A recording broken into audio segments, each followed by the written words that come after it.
Chapter start करने जा रहे हैं अबाउट इलेक्ट्रिक फील्ड। इससे पहले हमने ये देखा कि चार्जेस एक दूसरे के ऊपर कैसे फोर्स एक्सर्ट करते हैं। टू टाइप्स ऑफ चार्जेस हैं और इस तरीके से एक फोर्स की दो मैनिफेस्टेशंस हैं। वो अट्रैक्टिव भी हो सकती है, रिपल्सिव भी हो सकती है। सिमिलर चार्जेस आपस में रिपेल करते हैं और अपोजिट चार्जेस आपस में अट्रैक्ट करते हैं। लेकिन एक क्वेश्चन जो बहुत पहले से इंसान के जहन में था और जो हमारी कॉमन सेंस है, जो लॉजिक हमारी डेवलप हुई है, कि जब हम फोर्स लगाते हैं किसी ऑब्जेक्ट के ऊपर तो यूजुअली वो थ्रू कांटेक्ट होता है। जब तक फिजिकल कांटेक्ट ना हो, हम उस चीज़ को टच ना कर सकें। फॉर एग्जांपल, अगर इस डाइस पे मैं फोर्स लगा रहा हूँ तो इसको मैं टच कर सकता हूँ, ये मेरे फिजिकल रेंज में है, कांटेक्ट में है, तो फिर इसके ऊपर मैं फोर्स अप्लाई करता हूँ, तो ये हमें समझ आती है कि फोर्स कैसे अप्लाई हुई है। एक ऑब्जेक्ट ने दूसरे ऑब्जेक्ट के ऊपर फोर्स कैसे अप्लाई की है। लेकिन अगर दो ऑब्जेक्ट्स का आपस में फिजिकल कांटेक्ट ना हो, वो एक लार्जर डिस्टेंस पे मौजूद हो, एक दूसरे के दरमियान डिस्टेंस ज़्यादा हो, लार्जर डिस्टेंस हो, तो फिर एक ऑब्जेक्ट दूसरे ऑब्जेक्ट पर फोर्स कैसे अप्लाई कर सकता है। जैसे ग्रेविटेशनल फोर्स है, तो आप देखें कि सन और अर्थ के दरमियान कोई फिजिकल कांटेक्ट तो है नहीं और डिस्टेंस बहुत बड़ा है। बल्कि अगर आप यूनिवर्स के स्केल पे देखें तो जो सेलेस्टियल ऑब्जेक्ट्स हैं उनके दरमियान डिस्टेंस तो बहुत ज़्यादा है। तो फिर कैसे ऐसे मुमकिन है कि ये ऑब्जेक्ट्स एक दूसरे के ऊपर ग्रेविटेशनल फोर्स एक्सर्ट करते हैं। और सिमिलरली इलेक्ट्रोमैग्नेटिक फोर्स का भी यही है कि दो चार्जेस के दरमियान जब डिस्टेंस बहुत ज़्यादा होता है और वो फिजिकल कांटेक्ट में नहीं होते, तो फिर कैसे फोर्स अप्लाई हो सकती है।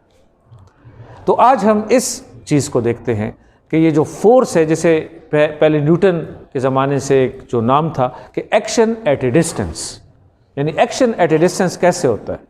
और स्पॉन्टेनियसली, यानी उसी वक्त एक ऑब्जेक्ट है, एक चार्ज है और यहाँ दूसरा चार्ज है और फ़ौरन से पेशतर उसके ऊपर फोर्स एक्सर्ट हो जाती है।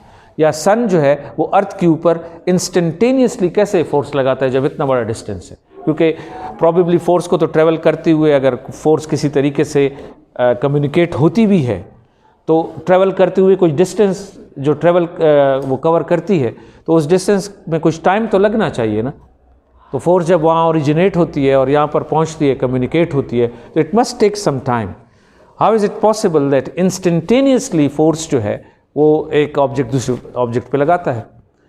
तो ये मसला हम कैसे इसको लॉजिसाइज कर सकते हैं, इसको कैसे हम समझ सकते हैं कि क्या हो रहा है। और स्पेशली जब इलेक्ट्रोस्टैटिक फिनोमेना हो, जिसमें दो चार्जेस एक दूसरे के ऊपर एक डिस्टेंस से फोर्स लगाते हैं, तो इसको हम कैसे समझ सकते हैं कि ये क्या हो रहा है बेसिकली। तो शुरू में जो एक्शन एट ए डिस्टेंस का कॉन्सेप्ट था कि आप एक ऑब्जेक्ट दूसरे ऑब्जेक्ट के ऊपर एक डिस्टेंस से कैसे फोर्स लगा सकता है, इसे हम कहते हैं एक्शन एट ए डिस्टेंस। तो action at A distance, for example आपके पास एक पॉजिटिव चार्ज है, एक आपके पास नेगेटिव चार्ज है, या दो चार्जेस है, दोनों पॉजिटिव है, फॉर एग्जांपल Q1 और Q2, ये दो चार्जेस हैं और ये एक दूसरे के ऊपर फोर्स लगा रहे हैं, ठीक है, रिपेल कर रहे हैं एक दूसरे के ऊपर, इलेक्ट्रोमैग्नेटिक फोर्स लगा रहे हैं। तो किस तरह Q2 Q1 के ऊपर फोर्स लगाएगा। जैसे मैंने कहा कि एक्शन एट ए डिस्टेंस का आइडिया इतना शायद इतना कन्विंसिंग नहीं था कि फ़ौरन से पेशतर एक इंस्टेंटेनियसली फोर्स कम्युनिकेट हो जाती है। ये कैसे हो सकता है। तो इस प्रॉब्लम को समझने के लिए या इसको बेहतर तरीके से इनकोड करने के लिए जो कॉन्सेप्ट डेवलप किया गया वो है फील्ड का, जैसे हम कहते हैं electric field in terms of electromagnetic phenomena. लेकिन फील्ड का कॉन्सेप्ट जो है वो वाइडर कॉन्सेप्ट है। ये सिर्फ इलेक्ट्रोस्टैटिक में अप्लाई नहीं होता, या इलेक्ट्रिसिटी मैग्नेटिज्म में अप्लाई नहीं होता। इसके अलावा भी बहुत सारी जितनी भी फोर्सेस हैं उनके अंदर, या इवन फोर्सेस के अलावा हमारे पास जो फील्ड का कॉन्सेप्ट है वो मौजूद है। अब फील्ड किसे कहते हैं, ठीक है।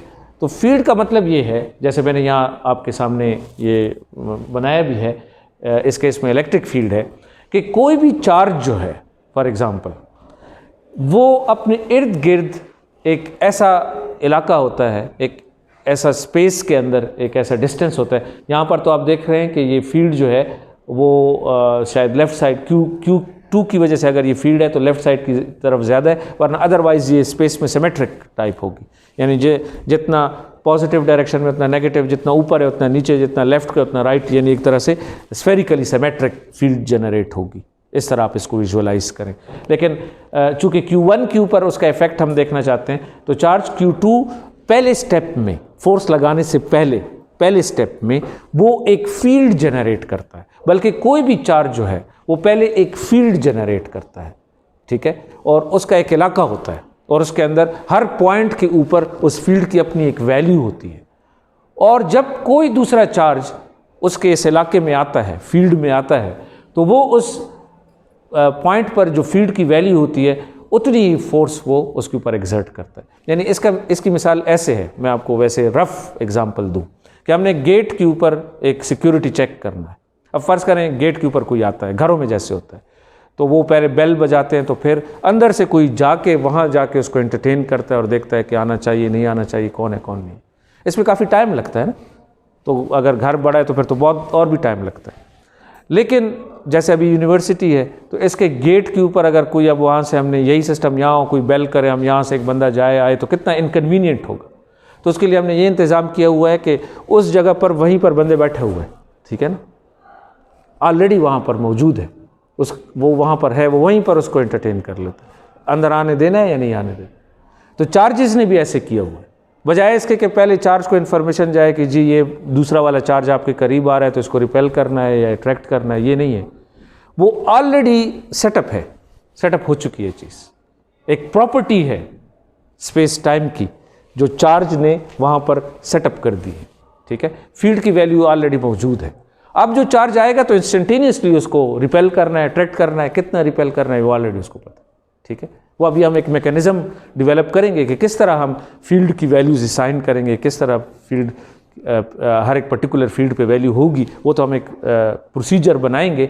लेकिन आप इसको इस तरह समझें कि ये ऐसे नहीं है कि किसी चार्ज के आने के बाद कम्युनिकेशन होती है और फिर पता चलता है कि ये चार्ज आया है तो प्लस है माइनस है, अट्रैक्ट करना है रिपेल करना है, कितना अमाउंट हो, ये नहीं।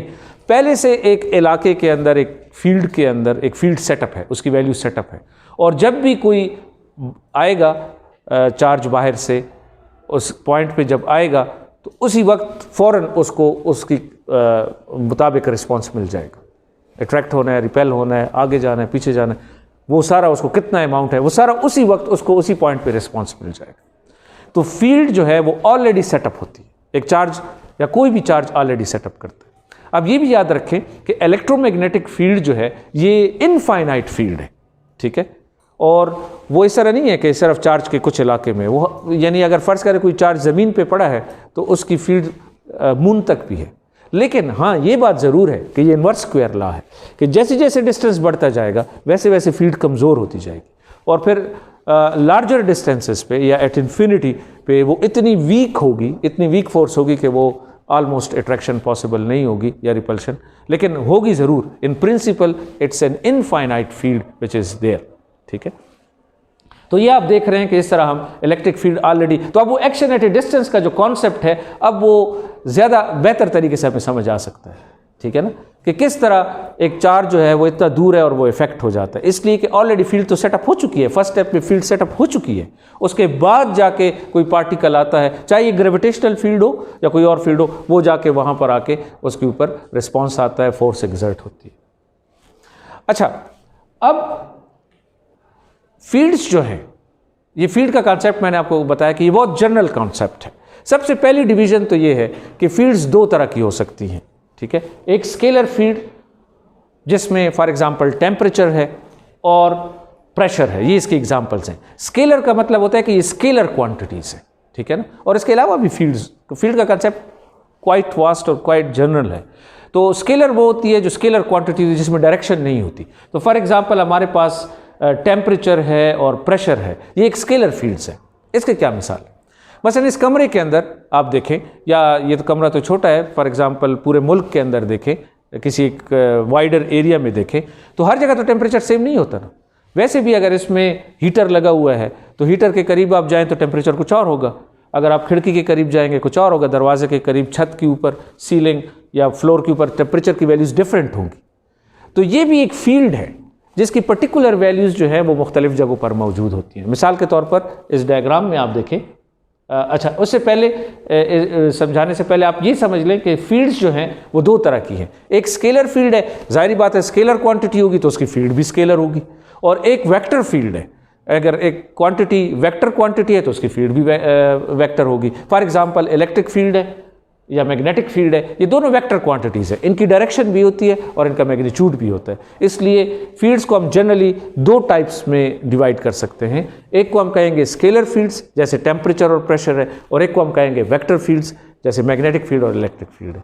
तो वेक्टर फील्ड्स जो होते हैं उसमें एक इजाफी चीज़ डायरेक्शन की होती है, तो उसको भी हमने फिर काउंट करना है। तो वो कैसे करेंगे वो अभी मैं आपको बताता हूँ, लेकिन पहले आप सिंपली एक फील्ड का कंसेप्ट समझें कि हम फील्ड कैसे, मसलन टेम्परेचर की एग्जांपल मैं दे रहा हूँ।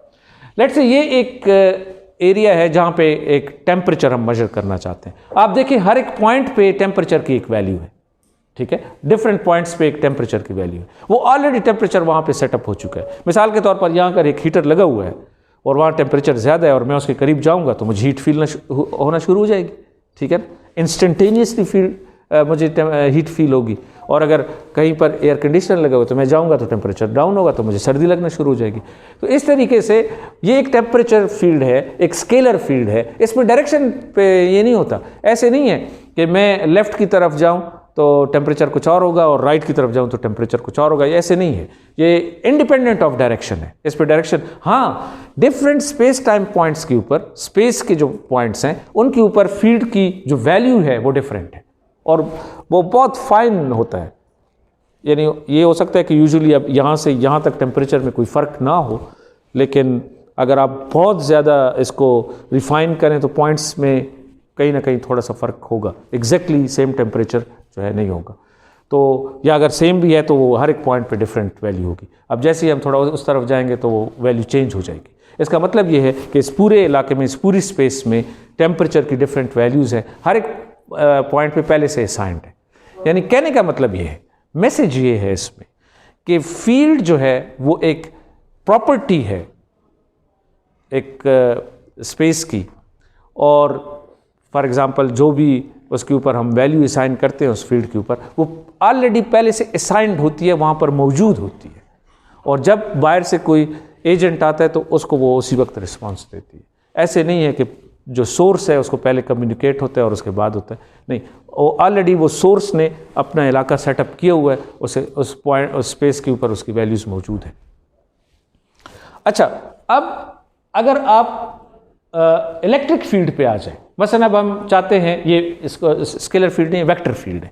अब इस वेक्टर फील्ड के ऊपर हमारे पास अगर इलेक्ट्रिक फील्ड है तो हम इलेक्ट्रिक फील्ड की वैल्यू कैसे डिटरमिन करेंगे? ये तो वेक्टर है, इस पर तो सिर्फ डायरेक्शन नहीं है, तो किसी भी पॉइंट पर हमको कैसे पता चलेगा किसी पर्टिकुलर चार्ज से कि इलेक्ट्रिक फील्ड की क्या वैल्यू होनी चाहिए? अब इसमें मसला ये है कि इसमें सिर्फ वो नहीं है, वैल्यू नहीं है, इसमें डायरेक्शन भी है। तो इसका एक प्रोसीजर सेटअप किया गया है कि उस प्रोसीजर के मुताबिक हम चलेंगे। और वो प्रोसीजर क्या है? वो प्रोसीजर ये है कि हम एक टेस्ट चार्ज लाएंगे, ठीक है, और उस टेस्ट चार्ज की मदद से हम हर एक पॉइंट पे उसकी वैल्यू, इलेक्ट्रिक फील्ड की वैल्यू मेजर करेंगे। सबसे पहले इस टेस्ट चार्ज के लिए मसलन ये आप देखें एक रॉड है, इसके ऊपर सारा पॉजिटिव चार्ज है और ये चार्ज्ड ऑब्जेक्ट है, और यहाँ पर मैं एक टेस्ट चार्ज इसके करीब लाऊंगा, ठीक है। इस टेस्ट चार्ज का क्या मतलब है? ये पॉइंट P पे for example test charge Q0, usually हम इसको यूनिट पॉजिटिव चार्ज लेते हैं। इसका क्या मतलब है? इसका मतलब ये है कि मैं ये देख सकूं कि इस पॉइंट पर, इस पर्टिकुलर पॉइंट पर इस चार्ज ऑब्जेक्ट की वजह से कितनी फील्ड की क्या वैल्यू है, जिसमें डायरेक्शन भी शामिल है और जिसमें मैग्नीट्यूड भी शामिल है। यानी ये test charge actually field create नहीं करता, ये एक तरह से आला है जिसकी वजह से हम फील्ड की वैल्यू मालूम कर रहे हैं, और यूनिट इसलिए लिया है कि वो उसकी अपनी वैल्यू को डिस्टर्ब ना करे, ठीक है। तो वो यूनिट पॉजिटिव चार्ज है, इसको हम टेस्ट चार्ज कहते हैं पॉइंट P पे। तो ये हर एक पॉइंट पे हमें बता देगा कि क्या वैल्यू, और वो वैल्यू हम वहाँ लिख लेंगे। मसलन इस राड की वजह से जितनी भी इसका इर्द गिर्द स्पेस है और वहाँ इलेक्ट्रिक फील्ड सेटअप है, तो हम इस टेस्ट चार्ज की मदद से वहाँ मालूम कर लेंगे कि यहाँ पर तो जितनी करेंगे कैसे, इक्वेशन में कैसे करेंगे हम? यहाँ पर देखें, ऐसे करेंगे कि ये हमारे पास देखें टेस्ट चार्ज है, ऑब्जेक्ट है चार्ज ऑब्जेक्ट है, ठीक है। इसके हम फील्ड मालूम करना चाहते हैं, इसके इर्द गिर्द हर एक पॉइंट पे एक वैल्यू असाइन करना चाहते हैं इलेक्ट्रिक फील्ड की, कि ई की क्या वैल्यू है। हम ये टेस्ट चार्ज यहाँ लाएंगे, ये जो आप सर्कल देख रहे हैं, इसके ऊपर ये जितनी फोर्स लगाएगा वो तो हम मेजर कर सकते हैं ना, फोर्स को तो मेजर कर सकते हैं। जाहिर बात है ये इस तरफ जाएगा, उस तरफ जाएगा, जिस तरफ इसको रिपेल करेगा ना, यूनिट पॉजिटिव चार्ज है, ये भी प्लस है, ये भी प्लस है, ये रिपेल करेगा। और इसके ऊपर इसकी कोई मैग्नीट्यूड होगा जो हम कूलम्स लॉ से मालूम कर लेंगे, Q1 इसका चार्ज और डिवाइड बाय r²। तो इस पॉइंट पे जितनी फोर्स होगी, ठीक है, इस फोर्स को हम इस Q0 पे डिवाइड कर देंगे, F डिवाइड बाई Q0। तो वो जो वैल्यू आएगी वो हम वहाँ लिख लेंगे, ये E की वैल्यू होगी। फिर इस टेस्ट चार्ज को दूसरे पॉइंट पे ले जाएंगे, उस पॉइंट पे ले जाएंगे, फिर हम उधर उसकी वो मालूम करेंगे, वो लिख लेंगे, फिर नीचे ले आएंगे एंड सो ऑन। पूरी स्पेस को हम स्कैन करेंगे, इस टेस्ट चार्ज की मदद से हम ये पूरी स्पेस स्कैन करेंगे। वो स्कैनिंग जब होगी तो उसकी मदद से एक एक पॉइंट के ऊपर, रिफाइंडली एक एक पॉइंट के ऊपर हम सारी वैल्यूज़ जो है वो नोट डाउन करके लिख लेंगे। तो इस तरह पूरी इलेक्ट्रिक फील्ड जो है वो हम डेवलप करेंगे। तो मेथड क्या हुआ कि जब भी हमने किसी ऑब्जेक्ट की इलेक्ट्रिक फील्ड सेटअप करनी होती है, देखनी होती है, तो एक टेस्ट चार्ज की मदद से हम पूरी फील्ड को स्कैन करते हैं और उसके ऊपर जितनी फोर्स लग रही होती है उस टेस्ट चार्ज के ऊपर, यूनिट पॉजिटिव चार्ज के ऊपर, वो वैल्यूज़ वहाँ रिकॉर्ड हो जाती है और वहाँ पड़ी होती है और वो वैल्यूज़ वहाँ पर होती है, वो उसकी इलेक्ट्रिक फील्ड होती है। मसलन ये देखिए, ये E होगा F बाई Q0। जैसे मैं कह रहा था कि जो इस पॉइंट पे P होगा, इस पॉइंट P पे जो इलेक्ट्रिक फील्ड होगी वो F डिवाइड बाई Q0 होगी। और वो हम अब आप इस पॉजिटिव रॉड के इर्द गिर्द इलेक्ट्रिक फील्ड मालूम करना चाहते हैं, तो इसकी सारी फील्ड को स्कैन करें तो आपको हर एक पॉइंट के ऊपर फोर्स मिलेगी, उस फोर्स को Q0 पे डिवाइड करें तो वो इलेक्ट्रिक फील्ड होगी। तो ये भी वेक्टर क्वांटिटी है, फोर्स भी वेक्टर क्वांटिटी है, इक्वेशन सही है राइट साइड और लेफ्ट साइड पे। तो इलेक्ट्रिक फील्ड को इसी तरह हम डिफाइन भी करते हैं कि it's the force per unit charge, ठीक। और इसके फिर यूनिट्स भी हैं, यूनिट सारी बात है, आप जान सकते हैं कि फोर्स की यूनिट न्यूटन है और चार्ज की यूनिट कूलम है, तो इसकी यूनिट जो है वो न्यूटन पर कूलम है। अच्छा, अब एक इसके साथ जुड़ा हुआ एक और इंटरेस्टिंग फिनोमिना जो है वो इलेक्ट्रिक फील्ड लाइन्स है। अब आपको मैंने कहा कि यहाँ पर आप हर एक पॉइंट के ऊपर स्कैनिंग करके इलेक्ट्रिक फील्ड की एक वैल्यू असाइन कर सकते हैं, लेकिन जब आप उन पॉइंट्स को मिलाएंगे वो तो एक लाइन बन जाएगी ना। मसलन ये पॉइंट, ये पॉइंट, ये पॉइंट, ये पॉइंट, ये पॉइंट, तो सारे पॉइंट जब मिलेंगे तो वो एक लाइन बन जाएगी, फिर इधर एक और लाइन बन जाएगी, तो पूरी लाइंस का एक जाल बन जाएगा। इसको हम कहते हैं इलेक्ट्रिक फील्ड लाइंस। ये बेसिकली एक तरीका है विजुअलाइज करने का कि आप इलेक्ट्रिक फील्ड को बाकायदा विजुअलाइज कर सकते हैं, बल्कि आप लैब में भी ये काम कर सकते हैं। हम आयरन फिलिंग्स लेते हैं और वो हम चार्ज करके रखते हैं तो वो उस तरह अरेंज हो जाती है जिस तरह वो इलेक्ट्रिक, क्योंकि हर एक पॉइंट पे फोर्स लग रही होती है ना, कोई इस तरह हो जाएगा, कोई इस तरह हो जाएगा, कोई इस तरह हो जाएगा, तो पूरी वो लाइंस आप बाकायदा लैब में भी इसको विजुअलाइज कर सकते हैं। इलेक्ट्रिक फील्ड को आप लैब में भी मैग्नेटिक फील्ड को, इलेक्ट्रिक फील्ड को आप इसको इन इलेक्ट्रिक फील्ड लाइंस की मदद से आप विजुअलाइज कर सकते हैं। और जब हम ये इलेक्ट्रिक फील्ड लाइंस बनाते हैं तो वो यूजुअली ऐसे होती हैं। आप देखें ये टेस्ट चार्ज है और ये नेगेटिव चार्ज है, तो बाय कन्वेंशन हम ये जो इलेक्ट्रिक फील्ड लाइंस है वो नेगेटिव चार्ज की तरफ जाती है और पॉजिटिव चार्ज जो है उससे बाहर की तरफ जाती है। ये पॉजिटिव चार्ज से इस तरह आउटवर्ड, ये कन्वेंशन है, आप इसको उल्टा भी कर सकते हैं, लेकिन ऐसी है। क्यों ऐसा क्यों किया है? उसकी वजह है, उसकी वजह ये है कि हमने जो अपना ये चार्ज डिफाइन किया है यहाँ पर, ये वाला ये टेस्ट चार्ज जो है ये हमारा यूनिट पॉजिटिव चार्ज है। तो यूनिट पॉजिटिव चार्ज तो नेगेटिव की तरफ अट्रैक्ट होगा ना, इसकी तरफ अट्रैक्ट होगा, तो फोर्स की डायरेक्शन तो इधर होगी ना, इसलिए यहाँ पर लाइन की डायरेक्शन अंदर रखिए। क्यों? कि ये नेगेटिव है, ये पॉजिटिव है, तो अट्रैक्शन होगी। और ये बहुत बड़ा चार्ज है, ये चार्ज स्फीयर है और ये एक यूनिट पॉजिटिव चार्ज है, तो जाहिर बात है कि ये इसकी तरफ अट्रैक्ट होगा। जैसे मैंने ये बनाया भी है, ये देखिए, ये वो ई है, ये ई है, इलेक्ट्रिक फील्ड है।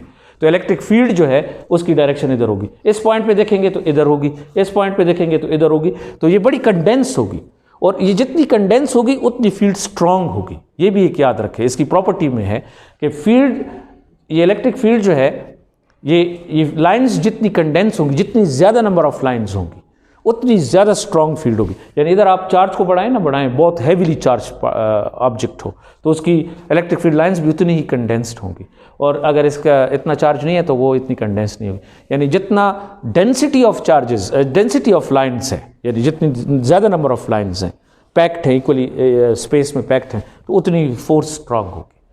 और इस तरीके से आप देख सकते हैं कि वो पॉजिटिव चार्ज से वो बाहर की तरफ होगी। तो अब हमें इलेक्ट्रिक फील्ड का जब पता चलता है तो ये एक बेहतर कॉन्सेप्ट है, एक बेहतर अंडरस्टैंडिंग है। और आपने ये कंफ्यूज नहीं करना कि इलेक्ट्रिक फील्ड और फोर्स वो एक चीज़ नहीं है। बेसिकली फोर्स एक फंडामेंटल ऑब्जेक्ट है, इलेक्ट्रिक फील्ड एक स्पेस की प्रॉपर्टी है। यानी इलेक्ट्रिक फील्ड की मदद से आप समझे कि हम ये कैलकुलेशनली एक बेहतर कंसेप्ट है, और बेसिकली ये फोर्स पर यूनिट चार्ज है, लेकिन फंडामेंटल ऑब्जेक्ट जो है या प्रॉपर्टी जो है, क्वांटिटी जो है वो फोर्स है। तो जैसे मैंने अभी बताया कि रूल्स जो उसके लिए हैं इलेक्ट्रिक फील्ड लाइंस के लिए, कि एक density of lines represent the relative strength of the field, जैसे अभी बात की कि जितना ज़्यादा डेंस होगा उतनी ज़्यादा उसके अंदर फील्ड होगी। और दूसरा ये है कि electric field is tangent to the line at any point. ये भी याद रखें कि किसी भी पॉइंट के ऊपर हम जब इलेक्ट्रिक फील्ड लेंगे ना, यहाँ पर यानी एक पॉइंट लेंगे ना, तो टेंजेंट का मतलब ये होता है कि ये उस पॉइंट को बिल्कुल एक ही उस पे पॉइंट पे टच करती हुई, और उसकी यानी ज़्यादा पॉइंट्स पे टच नहीं करेगी, यानी काइंड ऑफ सर्कल है तो उसके एक ही पॉइंट पे टच करेगी। यानी जो फोर्स हम कैलकुलेट करेंगे वो इस फील्ड को, इस लाइन को टेंजेंट होगा। सही, तो ये दो प्रॉपर्टीज़ हैं इलेक्ट्रिक फील्ड के लिए। तो बेसिकली आज का जो हमारा टॉपिक था वो ये था कि एक चार्ज जो है वो दूसरे चार्ज के ऊपर कैसे फोर्स लगाता है, या जनरली स्पीकिंग एक ऑब्जेक्ट दूसरे ऑब्जेक्ट के ऊपर कैसे फोर्स लगाता है। और पहले हम ये कहते थे कि बस ये कोई मैजिक होता है, कोई मैजिक है कि वो होता है कि फोर्स इंस्टेंटेनियसली कम्युनिकेट होती है। फिर बाद में हमने इसको रिफाइन करके फील्ड का कॉन्सेप्ट लेके आए, और ये आज मॉडर्न फिजिक्स में फील्ड बल्कि एक पूरी थ्योरी है, जैसे हम क्वांटम फील्ड थ्योरी कहते हैं। तो फील्ड थ्योरी जो है वो बड़ी पावरफुल है, और इसकी वजह से हम ऑब्जेक्ट्स के दरमियान फोर्सेस को समझते हैं। लेकिन इलेक्ट्रिक फील्ड में ये होता है कि पहले चार्ज के इर्द गिर्द एक प्रॉपर्टी है स्पेस के ऊपर, हर एक पॉइंट के ऊपर सेट होती है, उसकी एक वैल्यू असाइन होती है, उसकी डायरेक्शन असाइन होती है। और हम वो कैसे करते हैं, वो हम यूनिट पॉजिटिव चार्ज की मदद से करते हैं। अगर आप चाहें तो आप नेगेटिव चार्ज से भी कर सकते हैं, आप यूनिट नहीं, आप किसी ज़्यादा बड़े चार्ज की मदद से भी कर सकते हैं। लेकिन आपको कैलकुलेशन फिर इतनी आसानी नहीं होगी। आप बड़ा चार्ज लेंगे तो उसको आप फिर डिवाइड करेंगे और नॉर्मलाइज करेंगे। तो बेहतर ये है कि आप इसकी एग्जांपल मैं आप दूं, आप एक दुकान पे जाते हैं और आप एक चीज़ खरीदते हैं और वो आपके पास 100 रुपये की है, तो एक 100 रुपये का नोट है, आप आसानी से देते हैं, लेते हैं, ना कोई पैसे टूटे हैं, ना लेने हैं ना देने, आसान काम है। लेकिन अदरवाइज़ वो काम वही है, लेकिन उसको थोड़ा सा कॉम्प्लिकेट हो जाता है। तो इसलिए हम जब थ्योरी बनाते हैं, लॉज बनाते हैं, तो उसमें हम चीज़ों को यूनिट में रखते हैं, स्टैंडर्ड में रखते हैं। तो इसलिए यूनिट पॉजिटिव चार्ज जो है वो बेहतर है test charge, as a test charge. तो उसको हम एज अ टेस्ट चार्ज लेते हैं, और जब वो किसी भी ऑब्जेक्ट के इर्द गिर्द स्कैनिंग करके और हर एक पॉइंट पे हम फील्ड की वैल्यू असाइन कर देते हैं। अब ये हो गया। अब इसके बाद कोई भी दूसरा चार्ज आएगा, आसानी से हम इस इलेक्ट्रिक फील्ड की मदद से बता देंगे कि इसके ऊपर कितनी फोर्स लग रही है और क्यों लग रही है, क्योंकि फील्ड तो ऑलरेडी वहाँ मौजूद है ना। तो जब ऑलरेडी मौजूद है, जैसे वो इधर इस इलाके में एंटर होगा, उसके ऊपर फोर्स एक्सर्ट हो जाएगी। ठीक है, थैंक यू।